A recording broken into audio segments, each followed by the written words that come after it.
നിലമ്പൂർ ഉപതെരഞ്ഞെടുപ്പ് വിജ്ഞാപനം ഉടൻ ഉണ്ടായേക്കുമെന്ന സൂചനകൾക്കിടെയാണ് സ്ഥാനാർത്ഥി നിർണയ ചർച്ചകൾ കോൺഗ്രസ് സജീവമാക്കുന്നത്. സാധ്യതാ പട്ടികയിൽ ഇടം പിടിച്ച DCC അധ്യക്ഷൻ VS ജോയിയും മണ്ഡലത്തിലെ മുൻ സ്ഥാനാർത്ഥി കൂടിയായ ആര്യാടൻ ഷൗക്കത്തും സീറ്റിനു വേണ്ടി അവകാശവാദം തുടരുന്ന പശ്ചാത്തലത്തിലാണ് തർക്കങ്ങൾ ഒഴിവാക്കി സ്ഥാനാർത്ഥിയെ നിശ്ചയിക്കാൻ സമിതിയെ നിയോഗിക്കാനുള്ള കോൺഗ്രസ് നേതൃത്വത്തിന്റെ തീരുമാനം. KPCC അധ്യക്ഷൻ K സുധാകരൻ, പ്രതിപക്ഷ നേതാവ് VD സതീശൻ, കോൺഗ്രസ് പ്രവർത്തക സമിതി അംഗം രമേശ് ചെന്നിത്തല, നിലമ്പൂർ ഉപതെരഞ്ഞെടുപ്പിന്റെ ചുമതലയുള്ള KPCC രാഷ്ട്രീയകാര്യ സമിതി അംഗം AP അനിൽകുമാർ തുടങ്ങിയവരാകും സമിതി അംഗങ്ങളെന്നാണ് സൂചന. അൻവറിന് മുൻപിൽ തോൽക്കാതിരിക്കാൻ LDF കടുത്ത പോരാട്ടത്തിന് വഴിയൊരുക്കുമെന്നാണ് കോൺഗ്രസ് നേതൃത്വത്തിന്റെ വിലയിരുത്തൽ. അതേസമയം VS ജോയിയും ആര്യാടൻ ഷൗക്കത്തും അനൌദ്യോഗികമായി സ്വന്തം നിലയ്ക്ക് മണ്ഡലത്തിൽ പ്രചാരണം തുടങ്ങിയതാണ് നേതൃത്വത്തിന് തലവേദനയാകുന്നത്. അനുനയ നീക്കത്തിന്റെ ഭാഗമായി പ്രാദേശിക നേതൃത്വത്തിന് കൂടി സ്വീകാര്യതയുള്ള പൊതുസമ്മതനെ പരിഗണിക്കണമെന്ന ആവശ്യവുമായി മലപ്പുറത്തു നിന്നുള്ള ഒരു വിഭാഗം നേതാക്കൾ KPCC അധ്യക്ഷൻ ഉൾപ്പെടെയുള്ളവരെ നേരിൽ കണ്ടതായാണ് വിവരം. ഈ പശ്ചാത്തലത്തിലാണ് സ്ഥാനാർത്ഥി നിർണയത്തിന് സമിതിയെ നിയോഗിക്കാനുള്ള നേതൃത്വത്തിന്റെ തീരുമാനം. Dan Kurian, News 18, Thiruvananthapuram. അങ്ങനെയാണ് ചർച്ചകൾ പുരോഗമിക്കുന്നത്. CV അനുമോദും ഡാൻ കുര്യനും നമുക്കൊപ്പം ചേരും. ആദ്യം മലപ്പുറത്ത് നിന്ന് CV അനുമോദ്. Good morning. എന്തായാലും നിലമ്പൂർ തെരഞ്ഞെടുപ്പ് പ്രഖ്യാപിക്കുന്ന സമയം തന്നെ ആദ്യം സ്ഥാനാർത്ഥിയെ പ്രഖ്യാപിക്കുക UDF ആയിരിക്കും എന്നുള്ളതായിരുന്നു നേരത്തെയുള്ള അവരുടെ പ്രഖ്യാപനം. പക്ഷേ അതിലേക്ക് അത്ര വേഗം എത്താൻ കഴിയുന്നില്ല എന്നുള്ളതല്ലേ സാഹചര്യം. ഏറ്റവും ജനസമ്മതിയുള്ള ആളെ കണ്ടെത്താനുള്ള നീക്കത്തിലാണോ ഇപ്പോൾ UDF നേതൃത്വമുള്ളത്? എങ്ങനെയാണ് ആലോചനകളൊക്കെ പുരോഗമിക്കുന്നത്?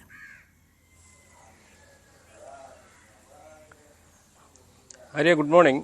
ഏറ്റവും പ്രധാനമായി തിരഞ്ഞെടുപ്പ് പ്രഖ്യാപിക്കുന്ന ദിവസം എന്തായാലും കോൺഗ്രസിന് നിലമ്പൂരിലെ സ്ഥാനാർത്ഥിയെ പ്രഖ്യാപിക്കാനാവില്ല എന്നുള്ളതൊരു നിലവിലെ സാഹചര്യത്തിൽ വസ്തുത തന്നെയാണ്. കാരണം രണ്ട് പേരുകളിൽ ഈ ഒരു ചർച്ചകളൊക്കെ വഴിമുട്ടി നിൽക്കുകയാണ്. VS ജോയി, ആര്യാടൻ ഷൗക്കത്ത്. രണ്ടുപേരെയും പിണക്കാതെ രണ്ടുപേരെയും വിശ്വാസത്തിലെടുത്ത് എങ്ങനെ ഈ ഒരു പ്രശ്നം പരിഹരിക്കാമെന്ന വലിയ ഒരു വെല്ലുവിളിയാണ് കോൺഗ്രസ് നേതൃത്വത്തിന് മുമ്പിൽ. ആര്യാടൻ ഷൗക്കത്ത് നമുക്കറിയാം, കാലങ്ങളായിട്ട് നിലമ്പൂരിൽ ഏറെ വേരുകളുള്ള, നിലമ്പൂരിൻ്റെ തന്നെ നേതാവായ ആര്യാടൻ മുഹമ്മദിൻ്റെ മകനാണ്. രാഷ്ട്രീയ പാരമ്പര്യമുള്ള വ്യക്തിയാണ്. നിലമ്പൂർ നഗരസഭ ചെയർമാനായിരുന്നു. ഒരു തവണ നിലമ്പൂരിൽ സ്ഥാനാർത്ഥിയായി. അത്തരത്തിൽ ആര്യാടൻ ഷൗക്കത്തിൻ്റെ പേര് നിലമ്പൂരിൽ സുപരിചിതമാണ്. VS ജോയി ആവട്ടെ നിലമ്പൂർ സ്വദേശി തന്നെ, DCC അധ്യക്ഷനാണ്, യുവ നേതാവാണ്, ജനകീയനാണ്.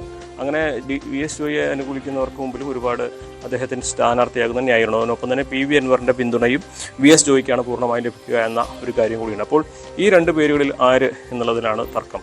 പ്രധാനമായിട്ടും നിലവിലെ സാഹചര്യത്തിൽ മുനമ്പം വിഷയവും അതുപോലെ തന്നെ ഈ ക്രിസ്തീയ വിഭാഗങ്ങളെ കൂടുതൽ അടുപ്പിക്കുന്നതിനുള്ള ശ്രമങ്ങളൊക്കെ നടക്കുമ്പോൾ VS ജോയിക്ക് അത്തരത്തിലൊരു സാധ്യതയുണ്ട് എന്ന് VS ജോയി അനുകൂലിക്കുന്നവർ പറയുന്നു. അതേസമയം ആര്യാടൻ ഷൗക്കത്താണെങ്കിൽ മുസ്ലിം വിഭാഗത്തിൻ്റെ വോട്ട് പൂർണ്ണമായിട്ടും, സംഘടനയുടെ വോട്ട് പൂർണ്ണമായിട്ടും ഒപ്പം നിൽക്കുമെന്ന് പറയുന്നു. അപ്പോഴും PV അൻവറിൻ്റെ പിന്തുണ പൂർണ്ണമായിട്ടും ലഭിച്ചില്ലെങ്കിൽ അതൊരു പക്ഷേ ഇടതുപക്ഷത്തിന് ഗുണം ചെയ്യില്ലേ എന്ന ചോദ്യം ഇതിന് പാർട്ടിക്കുള്ളിൽ തന്നെ, മുന്നണിക്കുള്ളിൽ തന്നെ ഉയരുന്നുണ്ട്. അങ്ങനെ ഒരു ആരെയും ഇണക്കാനും പിണക്കാനും വയ്യാത്ത ഒരവസ്ഥയിൽ മാത്രമല്ല, ഒരുപക്ഷെ VS ജോയെ സ്ഥാനാർത്ഥിയാക്കിയാൽ ആര്യാടൻ ഷൗക്കത്ത് പാർട്ടിക്ക് വിധേയനാകാതെ നിൽക്കുമോ, അത് ഇടതുപക്ഷത്തിന് ഗുണം ചെയ്യുന്ന സാഹചര്യം ഉണ്ടാകുമോ എന്നുവരെ ആശങ്കപ്പെടുന്നുണ്ട്. ഇടതുപക്ഷമാവട്ടെ സ്വതന്ത്രന്മാരെ മുൻനിർത്തിയുള്ള പരീക്ഷണത്തിന് കാത്തിരിക്കുകയാണ്. ആര്യാടൻ ഷൗക്കത്ത് തന്നെ ഒരുപക്ഷെ വന്നാൽ പോലും അവർക്ക് അത് അത്ഭുതപ്പെടാൻ കഴിയുന്ന സാഹചര്യമല്ല. അവരുടെ രണ്ട് കൈ നീട്ടി സ്വീകരിക്കുന്ന ഒരു അവസ്ഥയാണ് ഇടതുപക്ഷത്തെ സംബന്ധിച്ചുള്ളത്. അങ്ങനെ ഒരു ചർച്ചകൾ നടക്കുന്നില്ല എന്നാണ് പുറമേക്ക് പറയുന്നതെങ്കിൽ പോലും. അപ്പോൾ ഇടതുപക്ഷം അവിടെ പ്രതീക്ഷിക്കുന്നത് ഒരു സ്വതന്ത്ര സ്ഥാനാർത്ഥിയെ തന്നെയാണ്. പക്ഷേ അത് UDFൻ്റെ സ്ഥാനാർത്ഥി പ്രഖ്യാപനം കഴിഞ്ഞതിന് ശേഷമേ പ്രഖ്യാപിക്കുകയുള്ളൂ. ആ UDFൻ്റെ സ്ഥാനാർത്ഥി ആരാണെന്ന് അറിഞ്ഞതിന് ശേഷം മാത്രമേ ഇടതുപക്ഷം അതിലേക്ക് കടക്കൂ എന്ന് തന്നെയാണ് നമുക്ക് കൃത്യമായി ലഭിച്ചിട്ടുള്ള വിവരം. അത് പല പേരുകൾ അവരുടെ ഭാഗത്ത് നിന്ന് ഉയരുന്നുണ്ട്. U ഷറഫ് അലി, അതുപോലെ തന്നെ മാത്യു സെബാസ്റ്റ്യൻ, അതേപോലെ DYF നേതാവായ ഷബീർ, ഇവരുടെയൊക്കെ പേരുകൾ ഉയരുന്നുണ്ട് സജീവമായിട്ട്. എങ്കിലും ആര്യാടൻ ഷൗക്കത്ത് തന്നെ അവിടെ UDFലെ പ്രശ്നങ്ങൾ കാരണം മാറി നിൽക്കുന്ന അവസ്ഥ വന്നാൽ ഇടതുപക്ഷം പിന്തുണയ്ക്കാൻ മടിക്കില്ല എന്ന വിവരവും ലഭിക്കുന്നുണ്ട്. എന്ത് തന്നെയാണെങ്കിലും ഈ ഒരു വിഷയത്തിൽ സ്ഥാനാർത്ഥി തെരഞ്ഞെടുപ്പ് വിജ്ഞാപനം വന്നതിന് ശേഷം മാത്രമേ ഉണ്ടാവുകയുള്ളൂ. നിലവിൽ UDFനെ സംബന്ധിച്ച് VS ജോയി, ആര്യാടൻ ഷൗക്കത്ത്, ഈ രണ്ട് പേരുകൾ മാത്രമാണ് ഉള്ളത്. ഒരു തരത്തിലും പാർട്ടിക്കുള്ളിലും മുന്നണിക്കും ഒരു ബാധ്യതയാകാതെ, പൊട്ടിത്തെറിക്ക് വഴിയൊരുക്കാതെ ഈ പ്രശ്നം പരിഹരിക്കാനുള്ള തീവ്ര ശ്രമത്തിലാണിപ്പോൾ നേതൃത്വമുള്ളത്. സമവായ ചർച്ചകൾ നടക്കുന്നുണ്ട്. വിട്ടുവീഴ്ചയ്ക്ക് തയ്യാറാകേണ്ടി വരും ഒരു വിഭാഗം ഉറപ്പ് തന്നെയാണ്. അവരെ കൂടി പരിഗണിച്ച്, അവരെ കൂടി ഉൾക്കൊണ്ട് അവരെ കൂടെ നിർത്തി കൊണ്ടുപോകാനുള്ള സാധ്യതകളാണ് ഇവിടെ കോൺഗ്രസ് നേതൃത്വം തേടുന്നത്. മുസ്ലിം ലീഗിൻ്റെ അഭിപ്രായവും വളരെ പ്രധാനപ്പെട്ടതാണ് ഈ ഒരു കാര്യത്തിൽ എന്നതും വളരെ നിർണായകമായിട്ടുള്ള കാര്യമാണ്. ആര്യ, തീർച്ചയായും അനുമോദ തുടരുക. ഡാൻ കുര്യനിലേക്ക് കൂടി ഒന്ന് പോവുകയാണ്. ഡാന്, ഈ വരാൻ പോകുന്ന നിയമസഭാ തെരഞ്ഞെടുപ്പിന് മുന്നോടിയായിട്ടുള്ള ഒരു സെമി ഫൈനൽ എന്ന് വേണം ഇതിനെ കരുതാൻ. അത് UDF അത്രത്തോളം പ്രാധാന്യത്തോടും ഗൗരവത്തോടും ഒക്കെ ഈ തെരഞ്ഞെടുപ്പിനെ നോക്കിക്കാണുന്നുണ്ട്. അപ്പോൾ ഓരോ ചുവടും അത്രത്തോളം സൂക്ഷ്മമായി നിരീക്ഷിച്ച് പഠിച്ച് മാത്രമേ മുന്നോട്ട് വെക്കുകയുള്ളൂ. KPCC യോഗങ്ങൾ ഇന്ന് നടക്കുമ്പോൾ ഏത് തരത്തിൽ ഈ ചർച്ചകൾ മുന്നോട്ട് പോകുമെന്നാണ് പ്രതീക്ഷിക്കുന്നത്? ഒപ്പം ഈ നിലമ്പൂർ തെരഞ്ഞെടുപ്പിനെ നേരിടാനുള്ള നീക്കങ്ങൾ അത് ഏതൊക്കെ തരത്തിലാണ് ആലോചിക്കുന്നത് എന്നാണ് നമുക്ക് ലഭിക്കുന്ന സൂചന?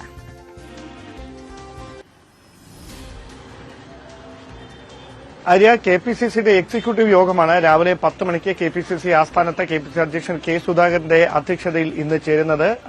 അഹമ്മദാബാദിൽ ചേർന്ന AICCയുടെ പ്ലീനറി സമ്മേളനവുമായി ബന്ധപ്പെട്ട് ഉണ്ടായ ചർച്ചകളടക്കം സംസ്ഥാനത്തെ നേതാക്കൾക്ക് വിശദീകരിക്കുക എന്നതാണ് ഇന്നത്തെ എക്സിക്യൂട്ടീവ് യോഗത്തിന്റെ ഒരു പ്രധാനപ്പെട്ട അജണ്ട.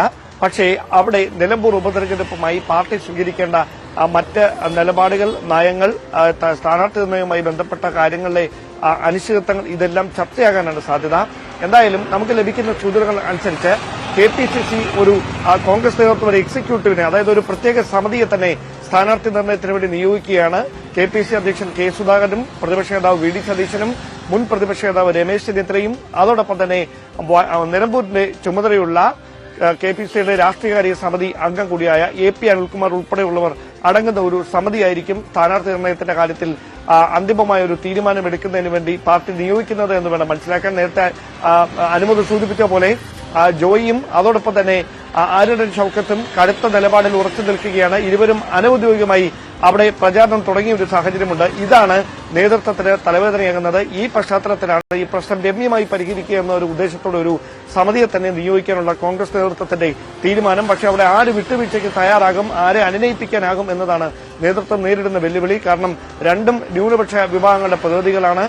ഒന്ന് ക്രൈസ്തവ സഭാ സമൂഹത്തിന്റെ പിന്തുണ VS ജോയിക്കുണ്ട് എന്ന് പറയുമ്പോൾ മുസ്ലിം ന്യൂനപക്ഷങ്ങളുടെ പിന്തുണ ഉറപ്പാക്കാൻ ആര്യടൻ ഷൌക്കത്തിന് കഴിയുമെന്ന് ലീഗ് ഉൾപ്പെടെയുള്ള കക്ഷികൾ പറയുന്ന ഒരു പശ്ചാത്തലമുണ്ട്. അതിനിടയിലാണ് ഈ സമവായ ചർച്ചകളിലേക്ക് കോൺഗ്രസ് നേതൃത്വം കടക്കുന്നത്. ഈ രണ്ടുപേർക്ക് പുറമെ മറ്റേ ആരെങ്കിലും പരിഗണിക്കണമോ എന്ന കാര്യത്തിൽ അടക്കം ഒരു തീരുമാനം ഈ സമിതിയായിരിക്കും എടുക്കുക. എന്തായാലും മലപ്പുറത്ത് സ്വീകാര്യതയുള്ള ഒരു പൊതുസമ്മതനെ അവിടേക്ക് മത്സരിപ്പിക്കണം അനുനയ നീക്കത്തിന്റെ ഭാഗമായി എന്ന് ആവശ്യപ്പെട്ടുകൊണ്ട് DCCയിലെ ഒരു വിഭാഗം ഭാരവാഹികൾ KPCC അധ്യക്ഷരെയും സംസ്ഥാനത്തെ മറ്റ് മുതിർന്ന കോൺഗ്രസ് നേതാക്കളെയും നേരിൽ കണ്ട് അവിടുത്തെ രാഷ്ട്രീയ സാഹചര്യങ്ങൾ കഴിഞ്ഞ ദിവസങ്ങളിൽ വിശദീകരിച്ചു എന്ന വിവരങ്ങൾ കൂടി ഈ ഘട്ടത്തിൽ പുറത്തുവരുന്നുണ്ട്. എന്തായാലും ഇന്ന് ചേരുന്ന KPCC എക്സിക്യൂട്ടീവ് യോഗത്തിന് ശേഷം ആയിരിക്കും ഈ സമിതിയെ രൂപീകരിച്ചുകൊണ്ട് സ്ഥാനാർത്ഥി നിർണ്ണയമടക്കം വേഗത്തിൽ പൂർത്തിയാക്കുന്നതിന് വേണ്ടിയിട്ടുള്ള നടപടികളിലേക്ക് കോൺഗ്രസ് നേതൃത്വം കടക്കുക.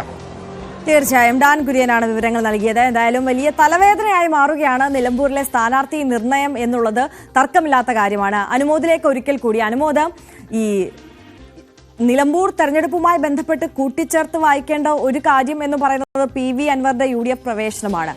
ഈ PV അൻവർ പ്രതീക്ഷിക്കുന്ന പോലെ ഒരു തുറുപ്പുചീട്ടാക്കാൻ UDF ശ്രമിക്കുമോ? എങ്ങനെയായിരിക്കും ഈ തെരഞ്ഞെടുപ്പുമായി ബന്ധപ്പെട്ടിട്ട് നമ്മൾ PV അൻവറിന്റെ രാഷ്ട്രീയത്തെ കൂടി ഇതിൽ ചേർത്ത് വായിക്കേണ്ടി വരിക? മാത്രമല്ല അതിനോടൊപ്പം കൂടി ഈ ഇടതുപക്ഷത്തിന്റെ മനസ്സിൽ ഉള്ള പേര്, അത് ഒരു സ്വതന്ത്രരിലേക്ക് എത്തുമ്പോൾ അത് ഏതെങ്കിലും പേരുകൾ അവർ ഇപ്പോൾ ഉയർത്തിക്കാട്ടുന്നുണ്ടോ, ഒരു സൂചന എന്ന വണ്ണം എങ്കിലും?